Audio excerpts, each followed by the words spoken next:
Welcome to the Friends with Money podcast, brought to you by Money Magazine, creating financial freedom for Australians since 1999.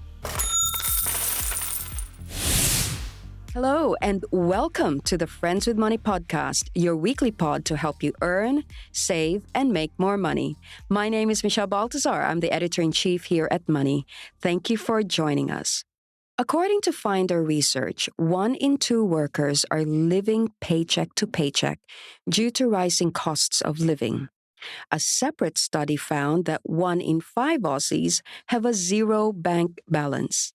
Now, while that is a very stressful situation to be in, it is not permanent.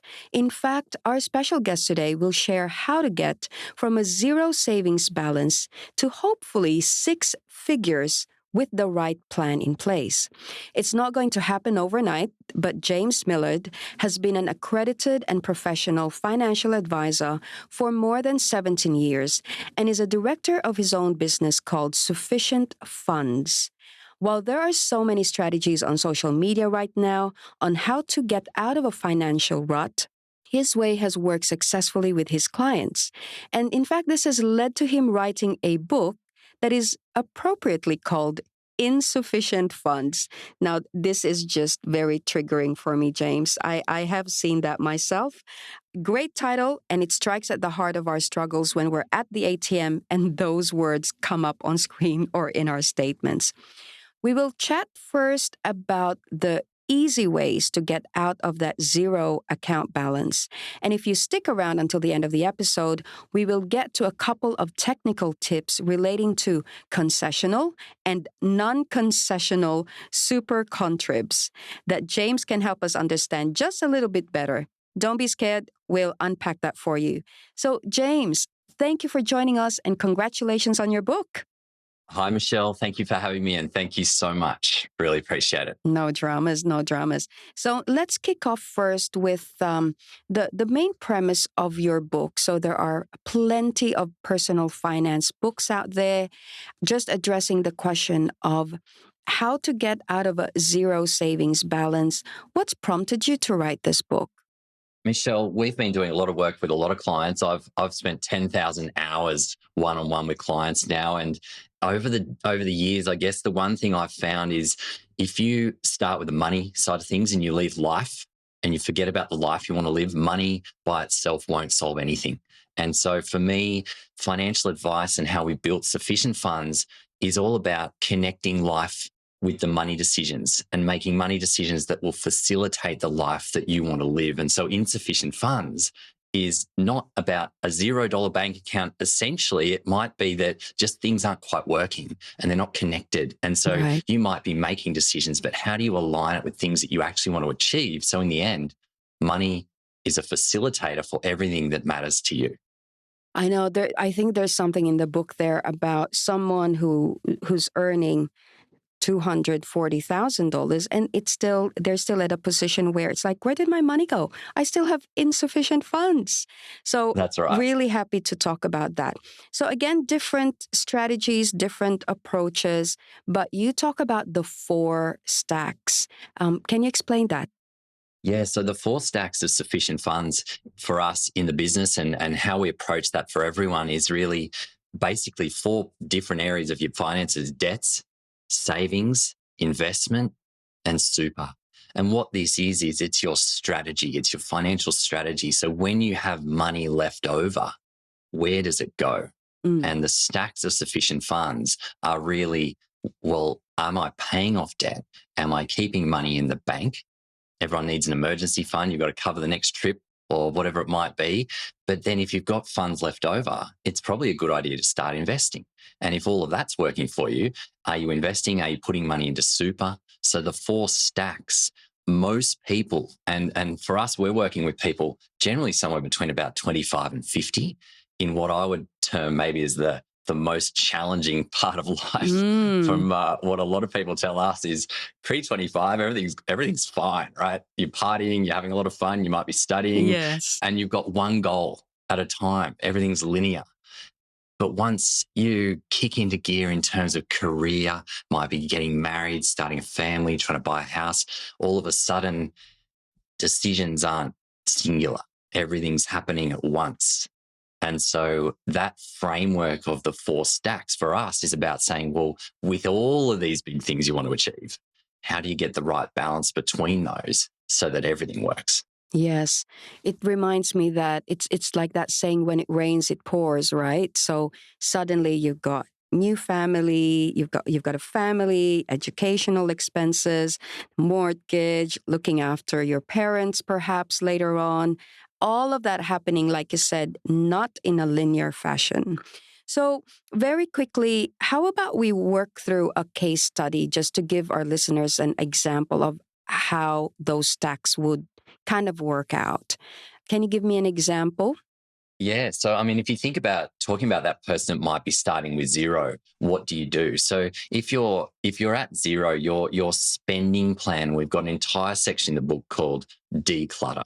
So the steps to sufficient funds are define, which is goals, values, declutter, which is your systems, getting that right, getting everything clear. Then it's develop, which is the investment, super, that type of thing. Defend, making sure you've got everything to fall back on. It might be, well, if something goes wrong, what do you do? And then deliver is keeping on track, keeping motivated, making it all work. And so if we come back to declutter, that system is a spending plan. And so for when you get paid, where does it go? If you're starting with negative, you might have some credit card debt or some personal loans and things you need to deal with. What I would say to everyone there is try and build up an emergency fund of $2,000. $2,000, so you've got some short-term, just a few things go wrong, you're going to be okay and you won't go back into debt. And then it's about attacking those debts to bring your net worth, so to speak, at least to zero so you're not in the negative. Once you've done that, then it's about saying, well, you probably want to get that emergency fund to a place that you're comfortable. Maybe that's 3 months of expenses, for example, and that's different for everyone. And then from there, you're thinking about, you've got your budget, right? So you've got all your expenses laid out so you can see exactly where your money's going and how much should be left over. From there, it's about categorizing those expenses a little bit. And that might be just simple, not over engineering, but saying, what do I spend on the fun versus the boring? What is the fix? Where's the rent, the mortgage, all the transport, all the boring side of things? And then the fun side of things is lifestyle. What are you saving for in terms of what are your general lifestyle expenses, eating out, that type of thing? And then from there, we might be setting up a couple of extra accounts. One thing that often we have new clients come to us and they've saved a bunch of cash and it's all sitting in one big bucket. And the struggle with that is you've got someone there who doesn't really know what they've saved for. And it might be that you're sitting on a bunch of cash and you're in a really good spot, but you're not sure what that money was there for. So you're not sure if you can do the travel and buy the house and do all these things at the same time. So sometimes splitting out things like, especially some of the lifestyle goals, travel and gifts. Gifts is probably the most commonly underestimated item in our clients' budgets. Yes, and you've pointed it out, between 25 and 50, some of your friends are getting married in quick succession. So now you've got 5 weddings to prep for, and someone has a holiday destination that they've kind of mapped out, and you're like, where am I going to find the $3K for that holiday destination? That's right. So let's talk about a specific life situation or financial situation. We've got a young professional. She's 32 years old. She's single. She's a doctor, so she's making a little bit of money. She's got an income of $220,000, and she's managed to save $150,000 just in her savings account. So she's not doing anything with it. It's just in her savings. So how would you go through the 4 stacks? So the first stack is debt. Yeah, so the first stack is debt. So being a doctor, I would assume she has a solid health debt or a HECS debt. So that's the debt she's having. She hasn't bought a house yet, so she doesn't have a home loan by the sounds of it. But so her stack is deciding, does she pay off any HECS? That's number 1. The second stack is savings. Now, as you said, she's got a really solid chunk of money in the bank already. Everyone needs a good emergency fund, so she's keeping that in the bank. But everything on top of that can go towards that bigger goal of buying a home. And so it's a decision then of saying, well, does she utilize the investment stack or even the super stack, or both. And so the super stack is highly relevant for her because of her really strong income. She can use what's called the first home super saver to be saving some of her home deposit in that. Now, there are some rules and some limits around that. So she has to keep it under that. She can't put all of her cash in there, but that's a really great and very safe way to apply some extra cash towards saving some tax, but also making good money towards a home. Now, with Nicola, with this example, if she has enough time, if it's likely she's not buying a home straight away, she could also potentially be investing some of those funds instead of just leaving it in the bank. Generally, I would say you need at least 3 to 5 years, and you can maybe apply some of that extra cash as long as your tolerance for risk is okay and you're happy to ride the bounce of the markets, and that home purchase might not be flexible enough, but she could use that to start to put some money into, say, a managed fund or build some exchange traded funds to get some access to something that's likely to grow faster than the cash will. So in this particular case, those 4 stacks are all relevant. Wow. So let me recap. What you're trying to do there is really to say, hey, here's something that makes sense if you don't know anything about the superannuation laws or financial advice strategies like investments. You just have $150,000 in savings, for example. But now you can say, hey, well, can you look at these alternative investment strategies? Of course, all depending on your personal situation. All right, so back to the super stack, which is your 4th stack. This is where it gets a little bit curly, James. So, Yes. as promised, we are going to talk about what you will do here exactly, where you talk about what's called a concessional pre-tax contributions and also her non-concessional contribs. So, Michelle, as you say, concessional contributions are pre-tax. There's a cap each year, and it's actually now $30,000 per annum that you can put in before tax. So you save tax. You don't pay any tax on that amount that goes into super. It's then taxed at super, generally at a much lower rate than you would be earning at 15% once it lands in there. Now, with concessional contributions, there's also a really exciting play that's now in force at the moment where you can go back and carry forward or catch up contributions that you haven't made to super over the years that you haven't reached that cap over the last 5 years. And so this can be relevant for someone like Nicola, who has $150,000 in the bank. If her goal was building wealth for the long term, then she could be putting a lot of that money into super and catching up where she hasn't reached that cap over recent years. Now, on the flip side, non-concessional is after tax. So you go to work, you earn the money, it lands in your bank account after tax, and then you're making a contribution into super. Now, this is something that's far less common for young people. Often it's a retirement strategy, or it might be if someone's sold a really big business or something like that, they're sitting on a whole bunch of cash, or they won the recent Powerball or something like that.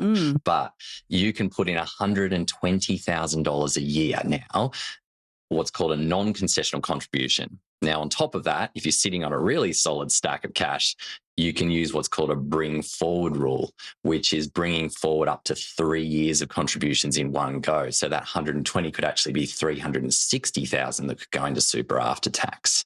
So I'm not going to lie. I started thinking about my grocery items halfway through that explanation. And maybe that puts me in the normal basket of people. Yes. But what I'm getting from you is there are all these strategies that you may not know as a person outside the financial services world or the world of financial advice. And I think that that's probably one of the reasons someone might ask for expert advice in these matters to really unpack what those things mean and how you apply them to your situation. Is that right? Definitely, yeah. There's, I guess from our perspective, because we're working with lots of young people, I said generally under 50, we see 3 big reasons people come to us, and it's usually big events, big decisions, or just too many options. Yes. And so when you think about big events, that might be, It might be marriage, it might be those types of things. They're saving for big things, but it could also be, unfortunately, what we're seeing a lot of recently, especially, is more and more inheritances, even for people in their early 20s. Wow. And all of a sudden they're sitting on a really big stack of cash that they didn't want to receive. But the sense of responsibility around that becomes incredible. And so we're having these discussions, and often it's, just take 6 months and sit on it because you're going through a lot. But that process of advice can really start to unpack, well, what do you want to be doing with this money? What's important to you now? How's life shifted with all this recent change? And one step at a time, you can start to make that work better for you. Big decisions is probably more things like starting a family, or, often it's property related. A lot of people would come to us and say, hey, I want to buy a house. Great. And they speak to our mortgage broking team, and a mortgage broker obviously is great for looking at lenders and tell them how much the bank will give them, but that's not necessarily how much they can actually afford themselves. And it's, well, how much property can I actually handle if I also want to start a family and take 6 months off? And like clients I just actually was chatting to last night, they're in their early 30s, they want to buy a home. They're about to have a baby and they want to take 12 months off to travel Australia, and they're going to do it all in the next sort of year or two. And so it's not just, can the broker get us the money? Yes. Or the bank lend us the money. It's actually, well, what does this look like? And we map it out over the next 3 or 4 years. Say, well, with these fluctuations, great news, it's actually going to be okay, but maybe don't put so much deposit in because you want to hold some cash or something like that. I know. It's like, oh, your maximum borrowing capacity is 8 million. Go for it. So, James, you've given us plenty of food for thought there. To recap, if you are starting from a zero savings balance, one thing you can do is try and save up to $2,000 at least. So you've got that kind of buffer, stress-free zone that you can kind of put yourself in as you reset your finances. But if you're on the other side of the spectrum, you've got a big chunk of savings, you've got an inheritance, take 6 months. You can take 6 months to really kind of absorb what this means for you financially and put the right plan in place instead of blowing it all up on a luxe holiday to Morocco, even if we all want to do that at some point in our lives. Well, we've got to live as well, right? That's right. Back to, it's not just money, it's about life. James, once again, thank you for joining us. Thank you so much, Michelle. No worries. So before we go, don't forget that if you enjoy listening to the Friends with Money podcast, we'd love for you to recommend it to your own friends and family, or you can help us out by leaving a review on iTunes or the Apple Podcast app. You can also send in any questions, comments, or even topics you'd love for us to cover through our dedicated email, which is podcast@moneymag.com.au.